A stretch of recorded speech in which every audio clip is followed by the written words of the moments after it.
अच्छा, ये भी मैं बताऊं कि क्या किया आपने? मेरी जिंदगी बर्बाद हो रही है आपकी वजह से। लॉयर के पास कुछ काम था इसलिए। तुम कहोगे तो चली जाऊं। और बेहतर होगा कि तुम भी इस दोस्ती को दोस्ती ही रखो, बात ज्यादा आगे ना बढ़ाओ।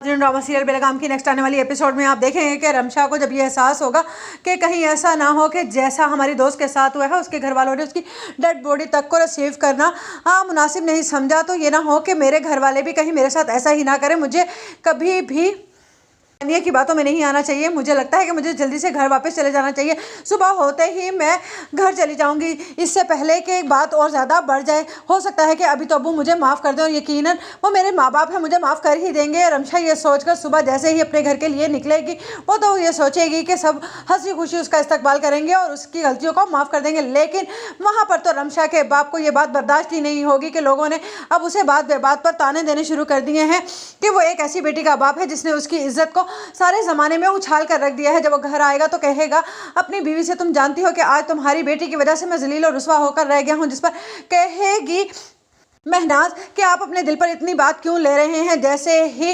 गुस्सा चढ़ेगा रमशा के बाप को, वो सारा सामान रमशा का घसीट कर आग लगा देगा और कहेगा कि अब इस घर में रमशा का कोई नाम नहीं लेगा। जितनी आज जिल्लत उठाई है ना मैंने, तुम सोच भी नहीं सकती हो। मुझे तो लग रहा था कि कहीं ज़मीन फट जाए और मैं उस ज़मीन में चला जाऊँ। ये कहकर जैसे ही हटेगा तो फैज़े ही रमशा के बाप को अटैक आएगा और वो उसी वक्त मौके पर ख़त्म हो जाएगा। उसका छोटा भाई कहेगा कि अनवर के कैसी बदबख्त बेटी थी ना रमशा, जो अपने बाप की जान ही ले बैठी। इतने में रमशा घर आएगी, जैसे ही देखेगी कि उसके बाप का इंतकाल हो चुका है, वो भागकर अपने बाप की मैयत के पास आने लगेगी। तो फ़ौरन से अनवर आएगा और कहेगा कि खबरदार, जो तुम मेरे भाई की मैयत के पास आई, मैं तुम्हें सारी ज़िंदगी माफ़ नहीं करूँगा, क्योंकि मेरा भाई तुम्हारी वजह से इस दुनिया से चला गया।